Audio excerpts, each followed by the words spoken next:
The girls. Where? I don't know. What girls? The girls in the basement, the ones for sale. Everybody stay calm and easy. I'm not here to hurt nobody. Just show me and let them go. Okay, why don't you put that gun down and then I'll show you around.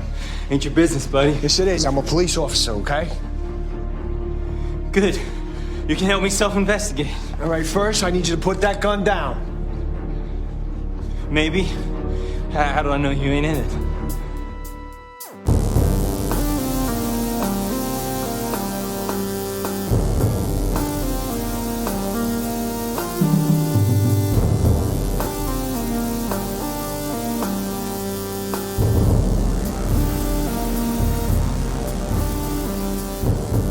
In New York City, sexually based offenses are considered especially heinous. These are their stories. Hey guys, welcome to Munch My Benson. I am, okay. One more time. Okay.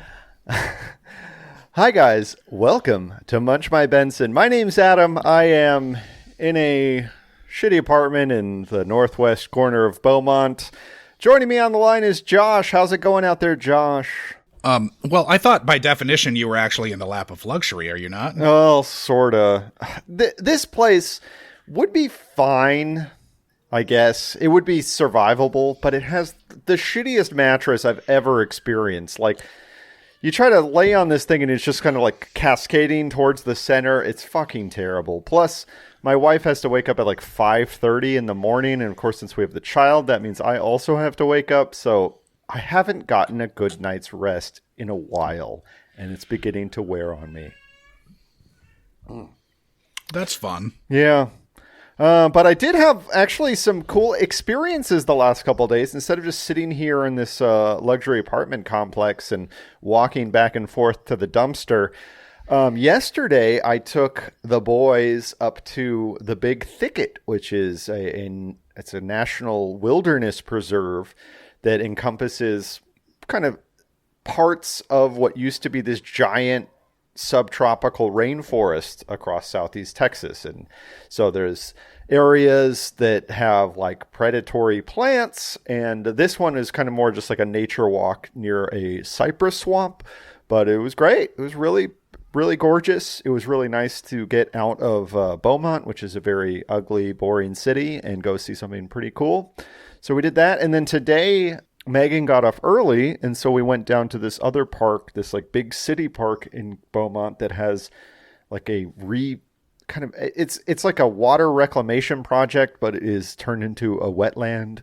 And so that was cool too, man. We walked around this marsh and saw some birds and stuff. So getting out and about and doing stuff that doesn't involve SVU once in a while feels pretty good. You been up to anything? We just went down to La Crosse. Nice. We had some stuff in the garage that we're going to store at my brother's place for a bit. Nice. You know, it was championship games for football this weekend. So AFC, NFC conference championship games were this weekend. So we watched those. We'd ordered Indian food during the Chiefs game. We both grew up Chiefs fans, for listeners. Yeah. We got Indian food for dinner, and Drew had just recarpeted the basement, and that's where we were eating. And I had one of those like foil to-go containers in my hand of chicken tikka masala. Shaking my head. Yeah, it fucking it basically started pouring out of the other end. Like, my hand's pretty big. I can palm a basketball, you know, like I've got a big hand, and it just basically like folded in like a taco in my hand and fucking poured out all over the carpet. So, it's got a lot of turmeric in it, and hard to get that stain out. That really dyes things orange. Yeah. Oh yeah, it took a lot. Luckily Drew had, his girlfriend's carpet shampooer was there. And so instead of watching the fourth quarter of what was already a blowout, it didn't really matter. We got to clean very iridescent orange Indian food out of his carpet. So that was fun. It took quite a while. Yeah. And it wasn't a one-day process either. That's miserable. I'm speaking of food, I made a pretty nice Chinese meal yesterday using limited ingredients and even worse cookware. So I'm pretty proud of myself. Made a black pepper beef situation that turned out quite nicely. I don't have all my good ingredients from Galveston, so no fancy authentic Dubanjiang or anything else. Yeah. Don't have my Szechuan peppercorns with me, but I made it work. Did what I could. Word. Now that kind of ties into the episode that we're watching because it involves Chinese food, and so it does. We should get there. It's called Real Fake News. It is season 18, episode 17. All right. Benson, Finn, and Rollins saunter into the SVU office like it's one of those normal days we never get to see on screen when Carisi informs them that he's been playing host to a congressman all morning. Congressman Luke Bolton then informs Olivia that he's been the target of an online smear campaign which claims that he is a participant in a pedophile ring run out of the basement of a Chinese restaurant called the Coral Dragon. Congressman Bolton wants to use SVU to investigate the ridiculous allegations, hoping that the public trust in the New York Police Department will defuse this conspiracy theory for good. So Finn and Carisi head over to the Coral Dragon to poke around and hopefully leave with some General Tso's for lunch. Their lunch plans are put on hold, however, when a crazed redneck with a hunting rifle barges through the front door demanding to see the pedo dungeon in the basement. He fires a round into the ceiling before he is subdued and taken into custody.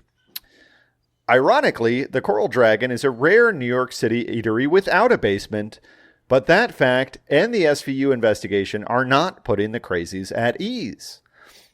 The conspiracy is traced back to endlesstruth.com, a conspiracy website based conveniently in Manhattan. So Rollins and Finn go to talk to the proprietor, one Ron Duca, who explains to them that the Chinese broccoli can only mean one thing: pedophilia.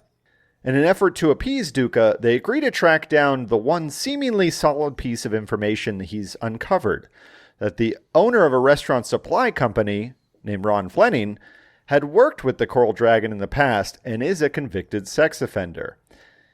It's a pretty tenuous link, though, since he hasn't worked with the restaurant in over a decade, and he's allergic to MSG, so he never goes to visit it. While Liv & Co. are hopeful this will calm the crazies, the Endless Truthers are still out there investigating, and this time they've found something real, an honest-to-God sex trafficking site on the dark web called Fresh Off the Boat. Though most online pedos seem to know how to mask their identities using dummy servers and VPNs, one request for an underage visitor was easily traced back to our very own Congressman Luke Bolton. It's a pretty obvious setup, and Bolton's position on the Foreign Affairs Committee has garnered him plenty of ominous overseas enemies, including the Serbians, Turks, Chinese, and Russians. Whoever it was that... shit. God damn it. Hold on a second. I just gotta think through this because rewrite a sentence. Yeah, in my brain. Yeah. Whoever it was that sent that email might have the goods on an actual sex crime, though, so the team gets busy and subpoenas Ron Duca's computer. A spat between Benson, Rollins, and Duca leads to pictures of baby boy Doe and Rollins' kid appearing on the front page of Endless Truth. Shit's getting real. Duca's hard drive uncovers the Bolton hacker, who'd found the sex trafficking site on the computer of that restaurant supply company owner, who then agrees to help SVU break up the ring. Fleming called in an order for an underage girl, but attempts and fails to blow his own head off right as the girl arrives outside, which spooks her driver, who then tears the front bumper off an unmarked police cruiser with his Mazda 3 during an ill-conceived attempt to avoid arrest. The driver works for a car service, and though it takes a minute to learn all of the details of the operation, he's always used to move these girls from a street corner in Queens to their customers across the city. The girl, Marion, is an undocumented Salvadoran who thought she was going to be a nanny in the States, not doing the sex for boss Jerry. There are 4 other girls back at the house, but Marion doesn't know where it is. So SVU takes a page out of the Munch My Benson playbook and manages to find the house by obsessively searching around on Google Street View.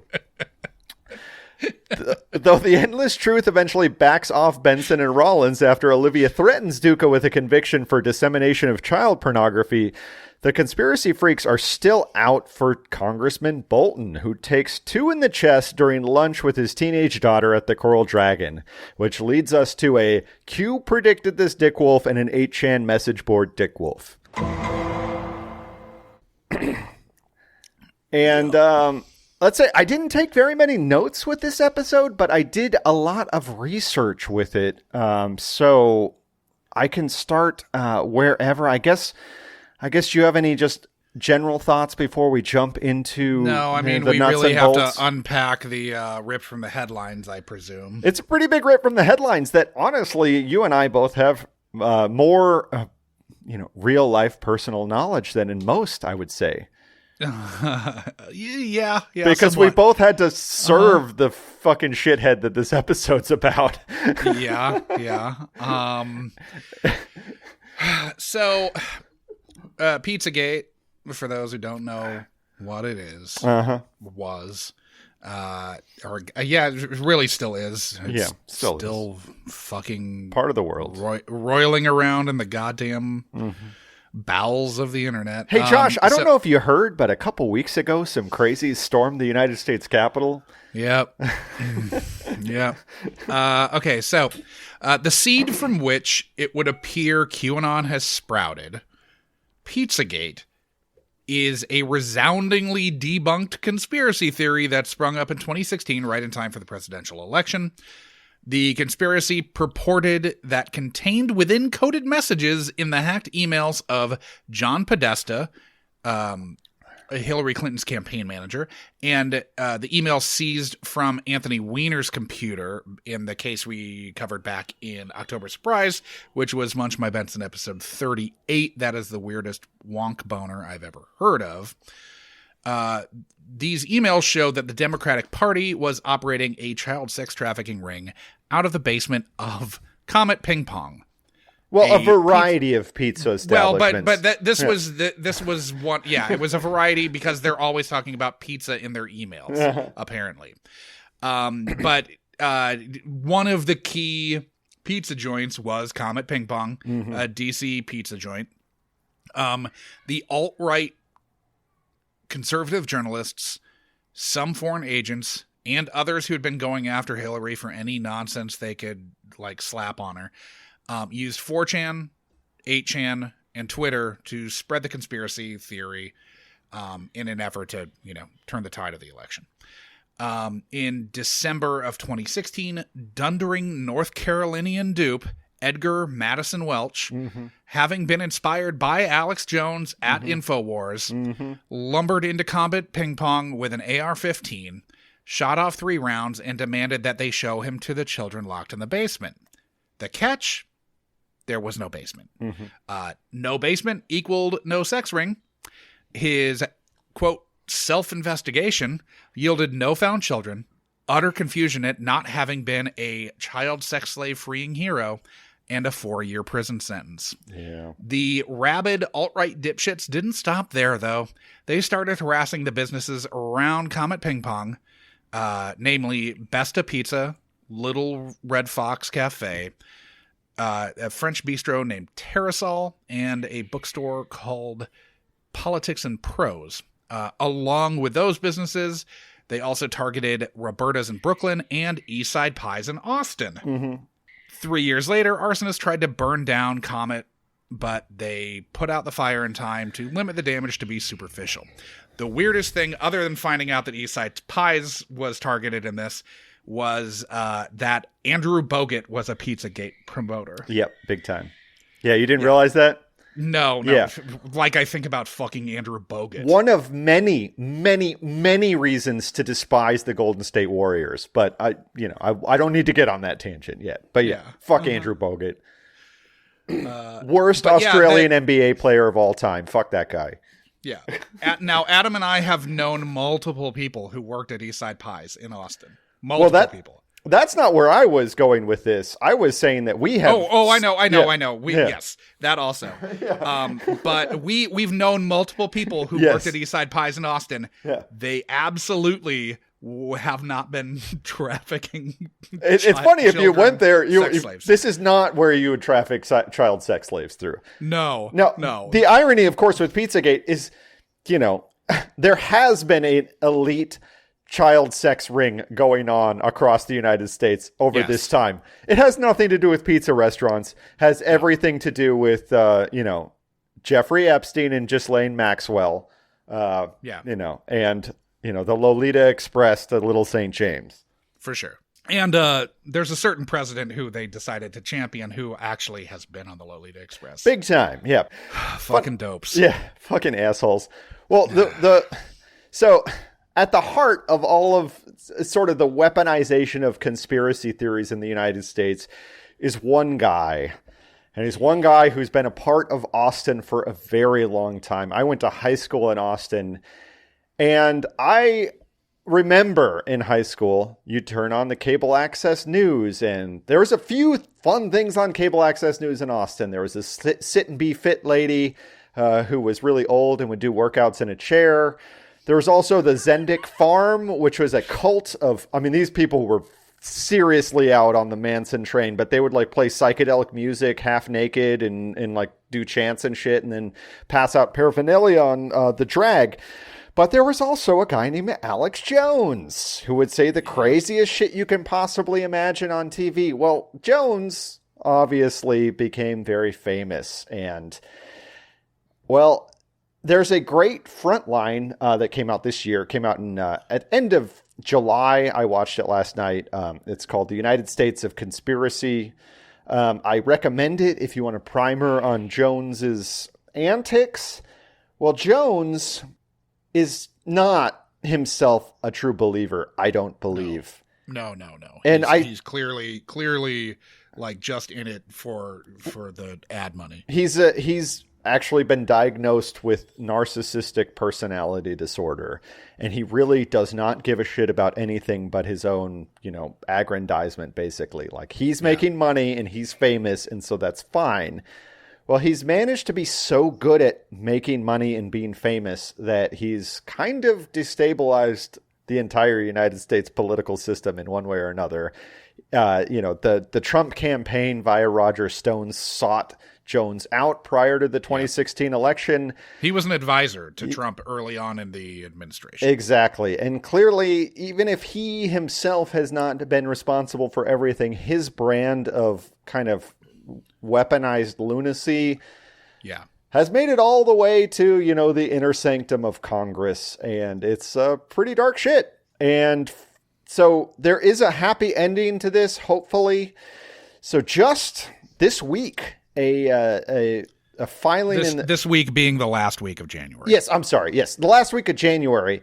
It was kind of a motion hearing, I believe, in the Texas Supreme Court about a variety of lawsuits that have been brought against Jones by the parents of children who were, massacred in Sandy Hook in the Newtown shooting.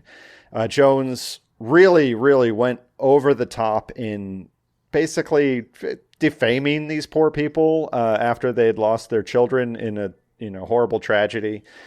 And, well, the Texas Supreme Court has denied all of his motions to avoid lawsuits in these cases. And so hopefully Jones will be sued to the point of bankruptcy and everything. He's about to get fucked. Yeah, there's a lot of them, and they are coming. They're going to come, like a ton of fucking bricks, and it couldn't go to a worse person. I mean, just like long before Trump, the sort of Jones conspiracy theory craziness led to a guy burning down his house and flying his small airplane into a building in North Austin, which I remember seeing the smoke billowing out of that building. And, a lot of other shit like that. Now, Josh and I have had the pleasure of meeting Alex Jones. I have twice. I don't know, at least twice that I know of where I worked for him. I never had to deal with him directly. Yeah. He was on he did multiple events, but I wasn't. You were probably working during. He the wasn't day. there in time. You were doing setup. Shift. I was there. I was there working those events, and I mean, he's just an obvious charlatan when you meet him in real life. I don't know how anybody could take him seriously when they're not listening to his show, but man, what a piece of fucking work that guy is. Well, there was that one piece that came out in 2017 or so that was sort of about this like impressionable 20-something who had like gone to work for Alex Jones, and I'll find it and link it in the episode notes. But where he basically is like, oh yeah, he doesn't believe fucking anything you said, and the disillusionment at seeing this was so stark that he's just like, what the fuck have I done with my life? This other person, not Alex Jones, but the kid who had gone to work for him. Yeah, and we also know a guy who at one point was working as a camera operator for Alex Jones. I don't know if he's still doing that, so I'm not going to say his name or anything. He's doing work in the Bay Area. Oh, badass, yeah. Really, really nice guy. And he didn't do it for very long, and this was long before, the Trump campaign or any of that shit. But still. This was back in the aughts. Yeah. But I mean, post 9/11. So, Jones had so, already been making his name as crazy, the premier 9/11 truther on the planet. Not to be confused with SVU alum Daniel Sanjata. So I guess we should, now that we've gotten the rip from the headlines bit out of the way, we should get to, I have one more thing, but I'll come back to it in a second. But we should get to who's in this. Knock out the guest stars? Yeah, because, I mean, there's one name that kind of jumps off the page, and then there's another one that I found kind of famous, but I only really have two to talk about. I've got small notes on, like, 4 of them, and then there are 3 to me that sort of jump out. But so I would say the 2 that jump out first, I have James Waterston, who plays Congressman Luke Bolton. He is the son of Sam Waterston. Yep. So fans of Law and Order rather will know his father quite well. He was in another episode of SVU from season 9. It was episode 14 called Inconceivable. Mm-hmm.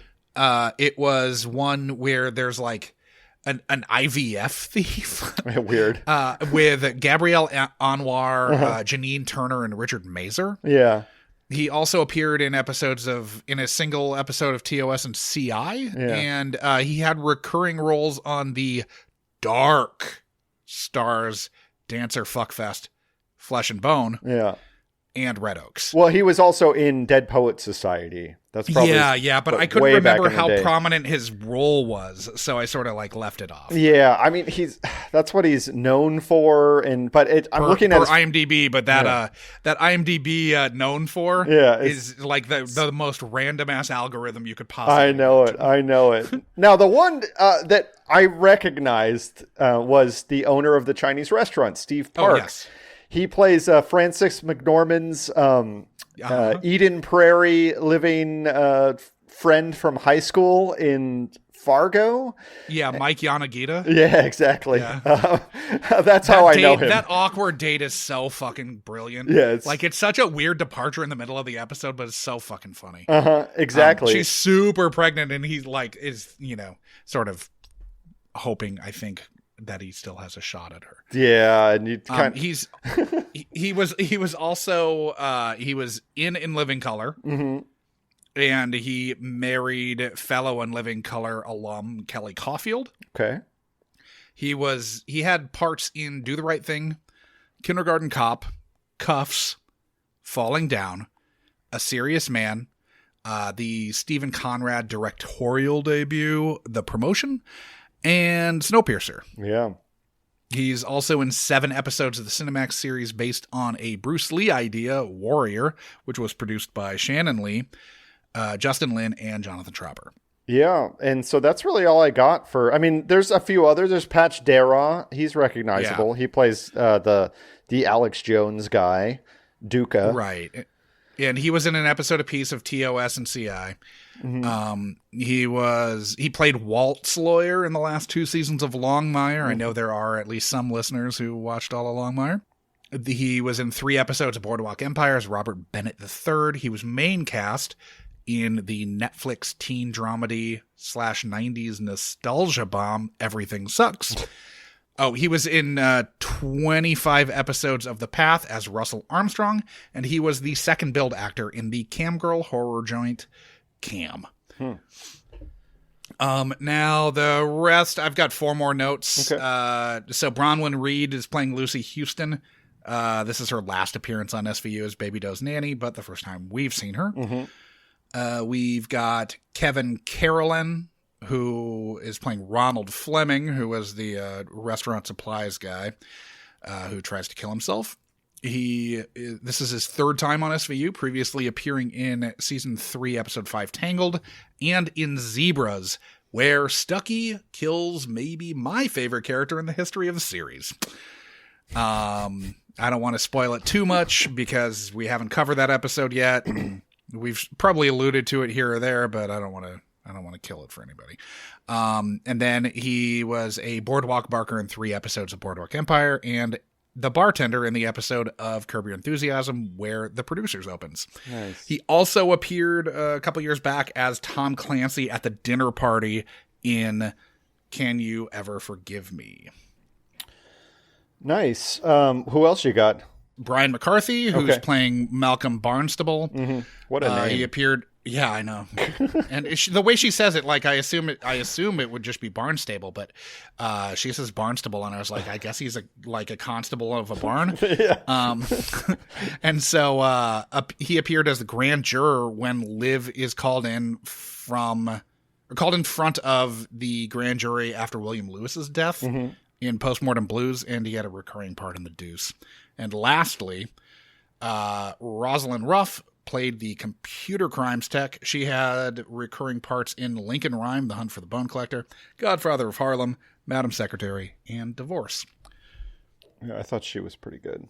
Yeah, she did a lot of exposition. There was a lot of exposition in this episode. She had the very thankless job of being the fucking exposition bomb. But there was just a lot there was a lot that had to be told. Now, one thing that really jumped out to me about this one is I thought it had a reasonably sophisticated idea of how the world works for an SVU episode. Like, I don't know that, that they would have really gone through the trouble of thinking about how conspiracy theories work in quite this level, with this level of detail as they would have in season, 7 or something, right, where it would have been more kind of patently ridiculous. But I thought it was decent.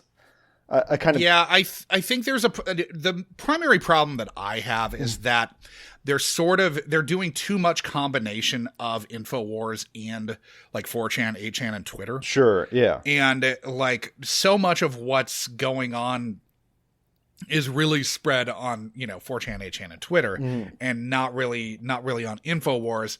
And there really isn't like ad revenue.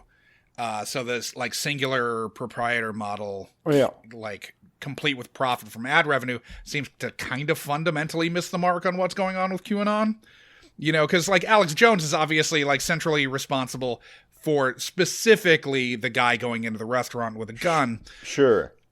But like the larger issue is a lot more nebulous than this, and it's hard to evaluate like where the profit motive is. Well, I mean, for Facebook and Twitter, it's still ad revenue. It's just more complicated when you get to a bigger network. Yeah, but like I mean, that. how are you getting ad revenue on Twitter and Facebook a proprietor of that website's not getting any revenue, but they're getting clicks, and then Facebook doesn't want to take it down because they're getting massive ad revenue from it. Right, they're getting all the ad revenue. Twitter and Facebook are, so like the sort of purveyors of the like QAnon shit. It's harder to see where their craven opportunism. Their motive is making them more money. Complicated than just money. Yes, exactly. That's sort of my. I mean, that's obviously what Alex Jones's motive is largely, money and how it can feed his ego. But for a lot of the other people like sucked into this shit, which is really kind of more what I think the movement is kind of about.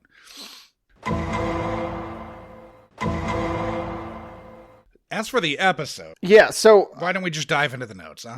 well, so let's start with the New York State of Mind bit. Let's go there. Okay, So first off, the restaurant. There's really only one location that we need to talk about. It's the restaurant, and the restaurant is said to be at 151 Mott Street, which would be in the heart of Chinatown. Now, yeah, I've eaten at restaurants on Mott Street. I think I got my Aura read with the weird Aura camera on the corner of Mott Street and Canal. Did you allow for that, or did they do it without your permission? No, it's a really weird camera, and you have to like put your hands on this like box that you like, I don't know, reads your vibe, and then it gives you a picture, and your picture comes out with like, I don't know, orange over your head and purple over your body or something like that, and they could read what the chakras are. Now, cool. It's all a scam, right? So you take this picture, and then they try to sell you some rocks that will supposedly clean your aura or whatever. And I went with two girls I was friends with, and they sold them a bunch of rocks, and I was like, well, what rocks am I going to take? And he's like, oh, you don't want to buy any rocks. And I was like, okay, yeah, you're right, I don't. Anyways, long story short, it was a fun experience. It sounded like you actually wanted to buy rocks, and he told you not to. No, I wanted him to tell me what rocks I needed to buy, but I wasn't actually going to buy them. Right. I was looking at him like a skeptic. I went in, I was very cynical when I went in there, which was, they probably could tell based on my aura. Anyways, the restaurant that they actually go to is not on Mott Street. It's actually on the Bowery. It's at 207 Bowery, which is a block away from where the historic CBGB club used to be, and actually where all the locations are that they go to. They're all in about a 3-block stretch along the Bowery. Now they had two days on location, and had all the trucks. They were set up on one spot, so all the places for the restaurant supply company and everything's right there. But this spot is a real-life Chinese restaurant. It's called Zhen Wei Fong. Now, this place is a really weird spot. So it is definitely the spot. You can tell by the interiors. It's a Chinese fusion spot that uses French and Japanese flair to inspire the hot pot cuisine that they serve. Now, the weirdest thing about this place, actually, there's two weird things. One is that there is a robot that greets you that looks straight out of Rocky IV. Nice. So you I walk was going to ask if it was a Rocky IV robot. It's totally the Rocky IV robot that greets you and takes you to your table. Nice. But then there's also some weird technology that they have when you sit in a booth. Like the booth has 3 walls, and each diner is looking at a projected scene that I think goes from being like mood enhancing kind of psychedelia to being where you actually see the chef making your food. And it's like this immersive kind of, I don't know, 4D experience, I guess. It's a very strange place that maybe I'll be able to go to someday. But people seem to enjoy it, but it's kind of out of the future, man. But, I went deep into hot pot cuisine there. Okay, I don't need to get into that. But what I did actually want to talk about, though, in regards to Chinese restaurants, and I think which is kind of a surprising tangent, is that this episode made me think about perhaps the greatest fake news story of all time. And it's the so-called Chinese restaurant syndrome. And Josh Dugan, I went so deep into this, you have no fucking idea. So when the guy said that he was allergic to MSG, it set off my hackles big time. Because my mother always claimed to be allergic to MSG. And whatever. I would be like, okay, if we eat Chinese food, we'll do it early in the evening so you can, go to bed or something like that. She would complain of headaches and she couldn't sleep. Well, as it turns out, MSG is not something that people are allergic to. And I can tell you how Chinese restaurant syndrome came to pass. There was one letter to the editor of the New England Journal of Medicine in 1968. It was written by a man named Robert Homan Kwok, who himself was a Chinese immigrant to the United States and a doctor. He complained that eating quote unquote, northern Chinese style food would sometimes leave him with these various symptoms. Now, after that letter to the editor, it sparked a cascading storm of people agreeing with this. There were other doctors that would claim to have it. And then eventually something like 30% of the population claimed to have these symptoms after eating Chinese food. It's all a crock of shit. And people don't, their symptoms were real, but the cause of it is a crock of shit. And so it's like basically a mass delusion. The whole, well, it's basically like how gluten is now. Yeah, but where one in 10,000 people have celiac disease. Yeah, but so 30% of the population convinced themselves, and I would say in the experience of my mother, I don't think she was doing it out of pure racism or anything like that. No, it's psychosomatic. Yeah, it's psychosomatic, and they real symptoms. And as it turns out, you eat MSG all the time in other things. They just changed the name, and so the way U.S. like whatever Doritos or whatnot, they call it. They call it hydrolyzed yeast, or they call it calcium caseinate, something like that you don't notice because MSG... It got rebranded like sea bass. Yeah, exactly. So MSG is the essence of umami, umami being the fifth flavor. It was created by a Japanese food scientist in 1905. He extracted it from kelp. And his last name was monosodium glutamate, right? No, his name, I have his name somewhere here. I'm pretty sure that's his last name. It doesn't matter what his name is. It'll take me too long to find it. Anyways, he found it. He called it Ajinomoto, which is what you find it in Asian restaurants, Asian supermarkets rather, which basically means like the essence of flavor, is I think what that essentially translates to. But yeah, no, it's a giant mass delusion that caused 100 million Americans to complain of being sick, and it has no basis in reality. And so in their actual studies of MSG, it's perfectly safe. In fact, it has less sodium than an equivalent amount of salt, so it's safer for you than salt is. And it's fascinating because it is itself probably the biggest fake news story ever perpetrated on the world. Yeah. Maybe not in death toll or anything like that, but at least in the number of people that ended up believing it. And I thought that was probably an unintentional, add into this episode, but I enjoyed it nonetheless. Now, as far as talking about the episode itself, I don't really have that many notes, frankly. I don't know about you. I have like a page and a half or so. Okay. Not a ton. Okay. So, we start and Finn finally took and passed the sergeant's exam. Yeah, it's been years, right? We've been waiting about a decade for this to happen. Well, it looks like playing those tapes under his pillow while he slept really worked. So suck it, Carisi. I thought Finn was actually excellent throughout the episode. He was absolutely saving the day here, left and right. So then Rollins is saying she had to park her sister. This is all the, walk in open. Mm-hmm. And so Rollins is saying she had to park Jesse with her sister. And I'm sitting there like, motherfucker. No. If this means we've got Kim action, I'm going to be so pissed. I thought the sister had gone upstate at this point. I thought she had gone. She's back. Yeah. She's back at this point. She was only in the clink for like a year. If that. I can't even remember how that goes. I've really tried to block all of her sister storylines out of my head. The fact that we saw an episode with that referenced Rollins' sister and had baby dough, both of their kids. Yeah. Yeah. We really dodged a bullet in having a serviceable episode because it was concerning very early on. So the whole squad is clearly dawdling their way into the office, except for Carisi, who's the paragon of professionalism. He's got a three-piece suit on. His hair is towards the ceiling. Everybody else is just sauntering on in. He's the only one there for the congressman. I bet it helped him get a good spot in the get that district posting attorney's office. Even though the congressman didn't live very long. Yeah, but he probably told all of his assistants. Yeah.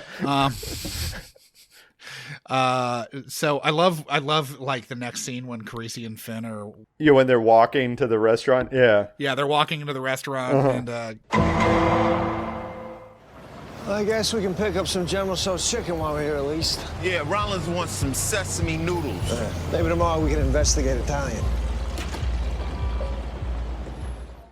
From what I understand, Carisi is the finest Italian home cook in the city, so I don't know why he needs to go out for it. But Yeah. Well, he may not have time. I mean, you don't have time to make lunch every day. It's true when he's in like night school also, right? I don't know if he's there yet. Yeah, he's hoping he's getting to go down to Mulberry Street. Yeah. It's close. It's just it's like around the corner. away. Yeah, exactly. So it's No, Carisi knows well enough. He'd drive up to Arthur Avenue if he really wants some Italian food. Anyways, well, if they get a cop discount on Mulberry Street. Yeah, but it's for tourists, man. It's for tourists that want to reenact The Godfather 2. You know, that's all Mulberry Street is. So they go in there. I thought, you know, this is where Steve Park's in it. I think he's actually excellent in his short role. I was like, as soon as the guy shows up at Coral Dragon, I'm like, wow, they wasted zero time pressing the hot button on this one. Yeah. Yeah. Of course. Because, I mean, this is 2017. Like, you know, this is right after. So this is about 6 months after that dipshit North Carolinian fuck wandered into Comet Ping Pong. Yeah. What a fucking dickhead. He had 2 daughters and he went out and did that shit. And tried to get 2 of his friends to come along with him. Yeah. Who were like, fuck off, bro. Yeah. What a fucking dickhead. The funny thing is, of course, is that the writers of this episode probably had no idea how that was going to just become more and more a part of what we have to talk about every day, all the time. And it still is. Yeah. I don't think there was any way to foresee how stupid everything was going to get. Yeah, it's really dumber than you could possibly imagine. Thankfully, we kind of have some slow news right now, so hopefully that'll stick around. I like how he says, "You can help me self-investigate." I think that is a nod to that North Carolinian dude. It absolutely is. He said that he was self-investigating. Okay, but that's pretty funny. I just read there's a Pizzagate article on Rolling Stone that I read in addition to the Wikipedia page. So yeah. So my next note is jumping to the website explosivetruth.com itself. It has, you know, sort of the classic SVU kind of buttons to push. Some of them are like there's a breaking news button and a news button. Don't know that you need both. There's another button called Truth Without End. I don't know what that means. And I do like that they did put an ad in there. You don't really notice it too well, but it is kind of subtly reinforcing the fact that this guy's only in it for the ad revenue. And this was for a product called Explosivo, which the tagline was "Energy to Burn" with a lot of N's. Sure. Yeah, I'm sure this dipshit's a supplement whore too. Yeah, exactly. It's all, you know, it's brain pills and supplements. Boner pills. Yeah. But like herbal boner pills. Yeah. All right, so when the guy wanders in to pizza, wanders into the Coral Dragon. Yeah, that guy. Mm-hmm. Yeah. He really I gotta say that he kind of like really hits the note that I assume that the North Carolina dipshit like, because you know he's sort of famously like was very confused when he got there and none of what he'd read online was true. Yeah. And so this guy really kind of hit that note pretty pitch perfectly as far as I would totally agree. He was angry and confused and also like terrified of what he was doing. Basically, you could see like this fear, like, holy shit, what have I done? And like over the years, I've read quite a few articles about this because it's so insane. Yeah. And that's definitely the sort of the prevailing story about this is just like this guy being completely fucking floored when he gets there and he's watched everything that he believed like crumble in fucking 5 seconds. Yeah. You know? It's like, well, I guess I'm going to shoot 2 in the ceiling and then get arrested. Yeah. Oh my God, that could have gone so badly. Okay, so they dispatched of Pizzagate basically by the end of minute 10 and are onto a dark web sex trafficking ring that an intrepid proto-Qer unearthed. Of course, this is once again discovered in the moment by Deus Ex Rollinza, who just tooling around, she's just tooling around on the Endless Truth. It's like, come the fuck on. Are you kidding me? But she's not the only one that gets this. Carisi gets just some like clicking around online and learning some wild facts about the internet too. I forget. I didn't take down the exact note, but yeah, I was looking for that too. And it's like, there was a lot of that in this one. There was just so much to get to that they because they made the episode about way too much. Well, and they're kind of bringing in as they're wont to do. They kind of allude to Russiagate here, like it's a foreign intelligence service that's actually planting the child porn on this guy's computer. Well, to be fair, that is sort of not that there were Russian assets that were involved in all of this Pizzagate shit, but it's mostly about the like perpetuation of everything online. Sure, absolutely. So we're Liv says that they're going to get the information in NCMEC, which is short for National Center for Missing and Exploited Children, which was founded in 1984 by Ronald Reagan, John Walsh, the U.S. Congress, and Ernie Allen. Okay. What the fuck that is. But John Walsh from America's Most Wanted. Yeah. Because, his son was kidnapped and never found. So we've got ADA Collier back, which I thought was kind of fun. Mm-hmm. She handed a dipshit defending himself his ass. It's a little wishful fulfillment here, because I think we all want to see Alex Jones get his ass handed to him. But yeah, hopefully Jones at least is rich enough that he knows he can afford attorneys to do it. Yeah, but is he so egotistical that he might do it himself anyway? You'd think so. Maybe. Yeah. Maybe. So then human, just the term human flesh payoffs is really funny to me. But at the same time, if that's not an apt descriptor for what Baby Doe is, I don't know. Seriously, it's true, because the guy straight up describes how Liv's got this child in very strange circumstances, and she doesn't shoot him down. She basically just says, I know who he is. He's my son. And it's like, well... Yeah. It's sort of, but you did kill her father. I believe is how that worked. It's a more circuitous path to get there, but that's kind of what happened. So then we've got Baby Doe heading off with Lucy along with Jesse. Yeah. I'm like, so both kids are going to get kidnapped, right? That's why have that weird Lucy scene? At first I was and you have the weird POV shot from another vehicle, or it looks like a POV shot from another vehicle. It turns out it's just the police car going away, but I totally thought the same thing. Oh, this is the guy who's been tailing them, taking the photos. Now he's about to hijack this car, and this girl, I don't really know Lucy. I'm not big up on the Baby Boy Doe saga in a long time, so I don't really know Lucy. It's like, oh, this random chick is going to get, going to get offed, and they're going to take the baby. But no, that's not where they went. Right.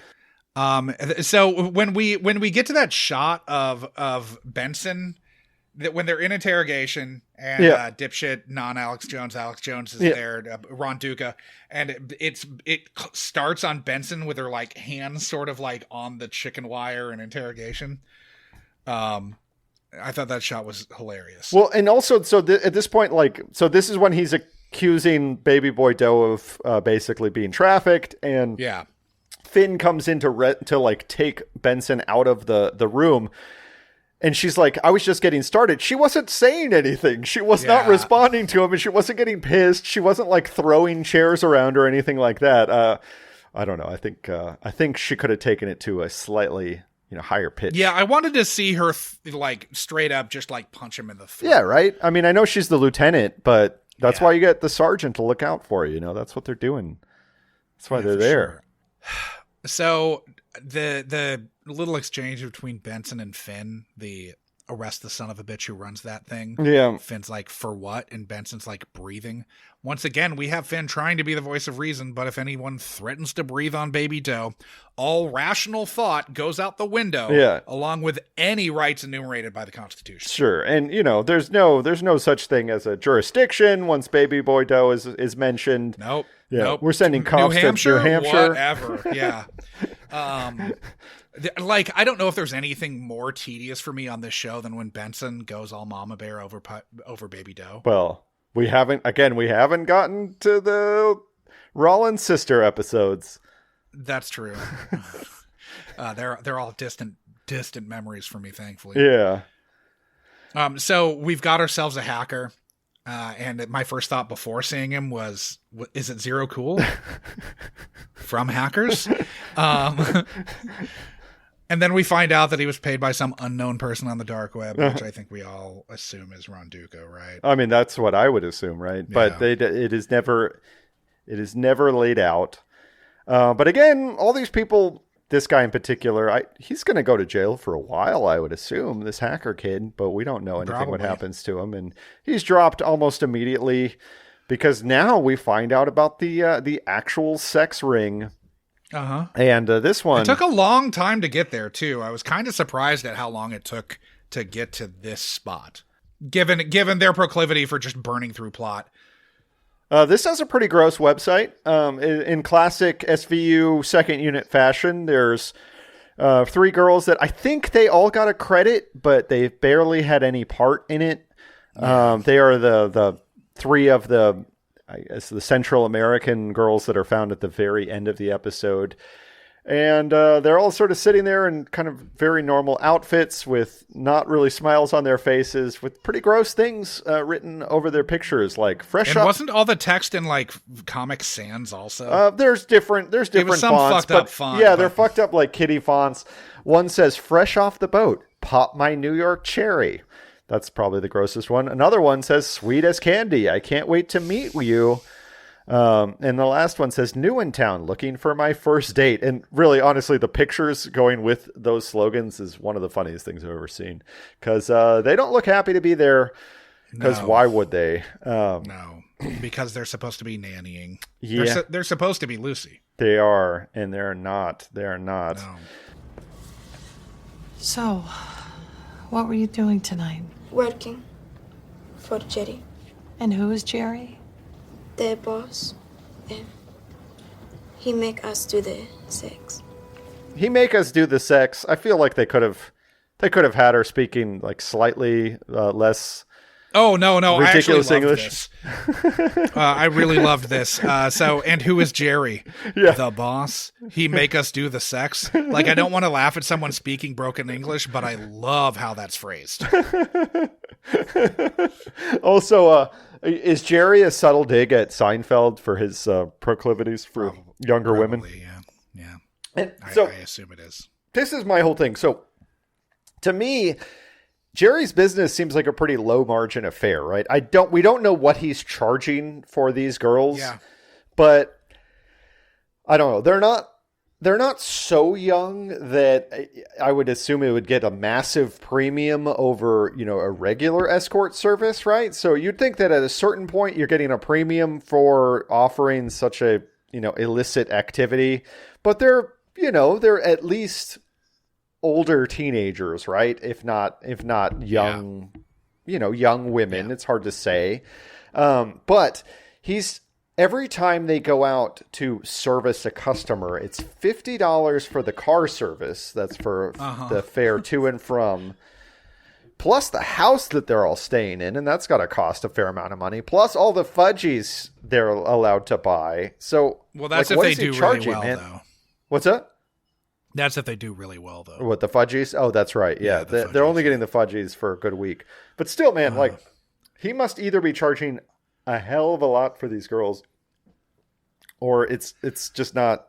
It just doesn't add up. Well, I mean, me. the first tip off is when we see her getting delivered in a Mazda. Yeah. Like, what kind of operation are we fucking dealing with here? I know. We're certainly not dealing with, one of the the Russian. Yeah, that Russian brides shit. Yeah. So like the instant that the pervert restaurant supplies distributor goes for the cabinet, yeah, you knew he was going to shoot himself. That was the one bit of bad police work on Finn's part, because Finn was standing right there. And well, to be fair though, he did say that the unis didn't clear, missed it when they cleared the office. So like it is kind of on the unis and not on him, because were supposed to have done that. That's true. Still. I only have But honestly, One you more know, note. like Finn's a sergeant now, so he shouldn't be blaming subordinates for fuck ups like that. He's got to take responsibility for that shit, man. You know. Well, no, he's just like Philip Rivers or Aaron Rodgers. You know?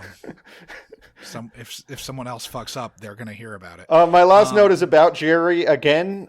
When they arrest him, when they get to the house, he's wearing literally the grossest shirt I've ever seen a man wear in my life. It is a button-down leather or vinyl shirt that is no collar, open all the way, nothing underneath.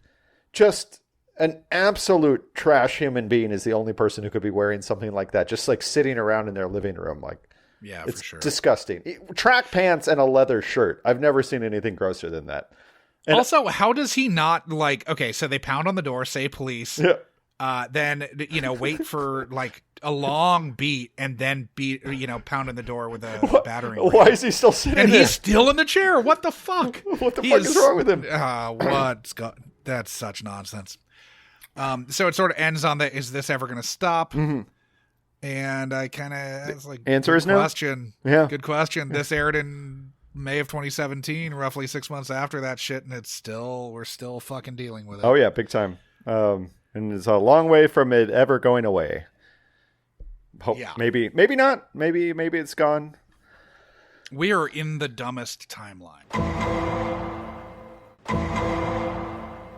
Josh, what other notes do you have? Because I'm That's it. ready to I'm rank done. this fucker. Let's rate it. So every week, of course, we rank these episodes. We do it we have 4 criteria that we judge on. 10-point scale. We do how good it was overall. It's the quality of the guest performances. Then we do how problematic it was and the depth and breadth of lives ruined during the course of the episode. So, hold on. I got that Beaumont internet that is not playing along. All right. So, how good do you think this episode was? I think it was professional, not really incredible, but I thought it was, at least professional is how I would say it. So yeah, I'd say like 5 or 6. Yeah, I would say maybe a 6 because it's a season 18 episode. So I was maybe pleasantly surprised. And it was also sort of, it was probably biting off more than it could chew, but it was dealing with a reasonably complicated subject and not in the most ham-fisted way possible. So I give it a 6 for that. What about the guests? I don't think there's any like really standout guest performances, but there are a few that were good. Darrow was pretty good. Yeah, he was good. Now he wasn't Alex Jones, and I don't know if they wanted him to do that. Just be a. I don't think they wanted him to be specifically cartoon. Alex Jones. Yeah, but he was good. Everybody was good. Can anyone be as broad and dumb as Alex Jones is? Do we really want to see that on television? I sure don't want to see it when I'm watching a clip randomly. Hillary Clinton is a goddamn demon. All I know is psychopaths operate. They're not human. I don't like them. Okay? I just had to watch him and Roger Stone celebrating the 2016 election, which is kind of hilarious because you can tell Alex Jones is like actually depressed because he realizes that like now it's on him kind of whether this shit works or not. It would have been much easier if Hillary won, so he could keep. Yeah, if he had the Dems to rail against. Exactly. Yeah, I mean specifically Hillary because she was a fucking demon Satanist to him. Yeah, maybe she is. I don't know. Adrenochrome. Yeah, who knows? Maybe she is. yeah, it could be. But I guess what I'm saying is that not. I don't think there's anything huge in this. There's nothing huge. Yeah, but I think it's not like it's bad, but I think it's at best a 4 and probably a 3. Yeah, I'd say a 4 because I thought everybody was good. I don't think anybody was. Yeah, no one stuck out as being bad. Yeah, exactly. And I thought Stephen Park was quite good. I thought the shooter was quite good. Now those were both pretty small parts, but I liked them a lot in those small parts. So I'd say a 4. Now, yeah, and Waterston's kid was good too. Yeah, exactly. Waterston's kid was great, and I really was like, oh, he'll be back more, and then he's dead. So that was pretty sad. Yeah, he's not going to be back more. No, he's not. Not as that character. He's dead. How problematic was this episode, Josh? Because it's problematic in the way that the world is a fucking, dumpster fire. Yeah, dumb nightmare. But it's not problematic in, I guess, the ways that we typically like to see problematic episodes. It's not like the Connor Paolo Web, where where a teenage boy gleefully flaunts himself to a gang of pedos online. It's not like that. It's still, I mean, we're still dealing with teen prostitution. It's just not as... It's not fun, right? No, not as extreme and absurd as that. Yeah, exactly. So maybe like, let's see if we have anything else that we've seen that's kind of like this, because it's so ripped from the headlines that it doesn't have any spin-off creativity that really gives it the flair that it needs. There's no there's no AIDS epidemic. There's no, we're not having. I mean, I think it's still probably gotta be like. Just give it a number, and I'll see if we think. I'd say 4-ish. See, I think 4 also. We gave a 4 to the Glasgowman's Wrath, which was problematic for a different reason. There is the broken English that plays really funny. That is true. Yeah, that is, and that's problematic in the way that we like. It's like, wait, really, you're doing this? We didn't talk about what's his name? Where is his name? Michael David Baldwin, who played the driver. I thought he gave a pretty good performance too, as another small part. But I totally believed him, kind of frozenly lying to the police. Yeah, and I mean, I think the whole like setup at the hen house, as it were, is problematic in a. Yeah, the fudges. But did you notice as they were leading the girls out of the dungeon, they kind of zoomed in on a picture of the Statue of Liberty that was tacked on the wall. Nice. But nice. I don't know. It's a 4, right? It's not like it's not bad, but it's not. It's not. It doesn't have nothing going on, but it's also not like fun. You're not. It's probably a little laughing at below what's going average on. in terms of this, except for I did like straight up. I thought that maybe we can investigate Italian tomorrow line was funny. Yeah, that was funny. That was totally funny. And I think, and the broken English is funny too, in a way that's inappropriate. Yeah, like. Oh, totally. You're shocked that you're seeing this on television. And I think they went in 2017. I think they went there twice too. And they're not doing. Oh, they did for sure. But this is 2017. It's like it's well past the point of that not being okay. Yeah, are we really still doing this? Is this still happening? I mean, I know not everyone speaks perfect English, but there's a way to do that a little bit more judiciously, a little more gracefully. At least. Okay, so the depth and breadth of lives ruined. Now another one that's so it is playing into a stereotype against Chinese restaurants that is clearly based in some measure on racism that has essentially condemned an entire cuisine, more than one cuisine, because Chinese food encompasses, billions, 1.2 billion people and many different regional cuisines. And all of them have been, tarred with the idea that people get headaches and can't sleep afterwards. And let me tell you, it's not the case. These people were probably drinking shitty wine with their meal. Maybe, or worse, they're probably drinking Tsingtao. Oh, there's nothing wrong with Tsingtao on occasion. Oh, it's awful. Have you had it recently? It's just world beer. It's no. I mean, I've seriously, I can't even choke it down. It's one of the few beers that I can't choke down. See, I will drink. I have not had one in several years, I'm sure, but I occasionally like to dabble in, Kingfisher or your whatever other random world beers. I drink all kinds of world beers. Like Sapporo. I love Sapporo. Yeah, Sapporo's good. That Korean one, the big Korean one that's big in LA. What is it? Anyway, I'll drink all of the other Tiger, right? Isn't that the Vietnamese one? Yeah, Tiger's fine. Yeah. But it's fucking. I really can't drink Tsingtao. Yeah. And I think that's got to be what's going on. Yeah, you don't like that shit is so gross. You don't like the Chai Com beer? Yeah. So, all right, what do you think? So besides the Chinese restaurant owners, we've also got... we've got a congressman who gets fucking shot in front of his daughter. Yeah, we sure do. Who's bleeding out on the floor. They're making the girl sit there right next to the dead, bloody body of her father. It's the dumbest assassination ever. The dumbest assassination ever. And he's shot in front of his daughter. That's in this episode, and we don't even really talk about it. Yeah. We know that Finn, who has made sergeant, is not going to get actually like posted to a real sergeant's position for, at this point, we're going on 4 years, right? There is that also. Yes. 622 people ahead of him in line for a posting with what uniform or what was it? Street unit? Well, he'd have to go with just like patrol, I think. Street uniform patrol. But I mean, as of season 22, he ain't been in. Still has not gone. Yeah. So yeah, that's problematic in a weird way. We've got them, or there's weird fallout there, I guess. We've got millions of endless truthers who've been truth pilled by the website and are now buying brain pills and basically running out of friends and family members to actually talk to in real life, and they have to talk to these people online. We've got our Mazda driver. Mm-hmm. Mazda. I'm going to assume they're Canadians because. Okay. I don't know.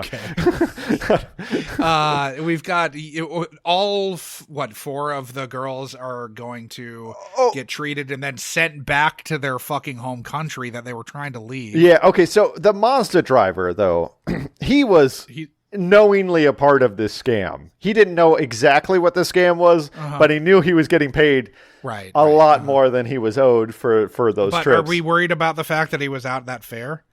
Yeah, I mean that's $11. He said $11. Really, we know it was $50. But and also think about that corner store. They're probably ordering fudgies. Like there's 5 Salvadoran chicks coming every couple days to buy some fudgies. Yeah, they're stuck with these fudgies on hand. No one else is buying and some kid from the neighborhood's going to buy one in like 6 years, and it's going to be covered in freezer burns. So that kid's whole childhood's going to be ruined by that. He's probably going to die. From tainted fudgy. What, a 6 though, maybe? Yeah, I think it's a 6 probably. Yeah, just for that poor daughter. Congressman getting murdered in front of his daughter while having lunch is pretty serious. At Stephen Park's restaurant that has I don't know why they didn't. Everybody who writes a review of this. The restaurant's fucked. The restaurant is seriously fucked. But, I think we need to factor that in. And the fact that we, the viewers, didn't get to see that robot butler, introduce us into the restaurant, I think we've all suffered for that. For that, I think we need to bump it to a 7. I mean, we could give it a 7 for that. I think we need to give it a 7. If there's a goddamn robot butler from Rocky 4 and they did not use it, that is the fallout. It is unimaginable. Yeah, so that bumps it all the way to a 5.25. It was going to be a straight up 5. So that takes it above the Clea Duvall, Brenda Blethyn episode that we covered in Donnelly is essentially the Destroyer. That's a straight up 5. I think we have a 5. I would much rather watch this than that. I would. I totally agree. It also is. So, okay, one that I would rather watch than this is the Stephen Bogardus Torquil Campbell episode, Uncivilized, which we covered in this Sad Sack POS as an inverted Jenny, which is the opposite of this. This episode maybe was a professional and maybe slightly toned down from where it could go. That one was way over the top and completely unbelievable. It puts it right in line with the Michelle Monaghan, Zach Orth episode, Consent. This might be the rapiest bar in New York City. And yeah, maybe. I don't know. I think so. I don't fully remember that one, just like I don't think I'll fully remember this one in a few weeks after we've watched like 6 or 7 more of these. Yeah. Oh God. Like just the concept, the thought of watching another one tomorrow or watching another one to tape tomorrow is daunting. Yeah, we're going to record tomorrow. Now I've already watched this one and, you'll find out. I don't want to give anything away because I think it's a fun one, but let's roll the dice so our listeners know what we're going to watch tomorrow. Yes. So last time we were taping, we hit we hit up episode.lol twice. The next episode that we will be watching is Witness, which is episode 16 from season 11. It is starring or guest starring Diora Baird is in it. I remember that being the case when we looked at it like last week. Yeah. That's really the key that I notice looking over the actors. It's the plot. Okay, I remember this a little. The plot is an attractive young woman claims to have been raped in her apartment building's stairwell. I don't know why we need to know attractive here. Does it really matter what she looks like if she was raped? Presumably that's Diora Baird. Yes. I mean, she is very attractive, but yes. Oh, I'm very, very familiar with the work of Diora Baird. So the detectives investigate the possibility that she fabricated the rape only to get attention, but later find themselves... Why would she do that? But later find themselves desperately tracking an eyewitness who saw the attack, then disappeared because she fears being deported to her home country of Congo and the almost certain rape and violence that await her there. Wait. Oh, fuck. That is that episode. Yeah, I'm not going to read any more of the plot because it tells the whole fucking enough story. of the story for now. Let me see if I can find it. Let me see if I can find the... No, that is basically it. That's the plot of the episode right there. No. I didn't want to go farther because I was reading on fandom and it's like, oh no, it tells me where this ends up. Yeah. Yeah. So... let's just say it is a wild one. And I read the rest of the plot, and it's I know what this episode is now. Not presumably where you would expect it to end up. So everybody should go everywhere you can and rate and review the podcast. Please, yeah. Follow us on all the socials. Almost everywhere we're at Munch My Benson. So Facebook, Twitter, Instagram. We have a subreddit, Munch My Benson. We have the R, Munch My Benson. Trying to think. We've got other stuff. But yeah, rate and review us on Apple. Rate and review us at Podchaser if you do that. I don't know. Yeah.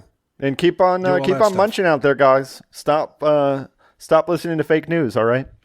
Yeah, no more fake news. All right. See you guys next week.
But like herbal boner pills.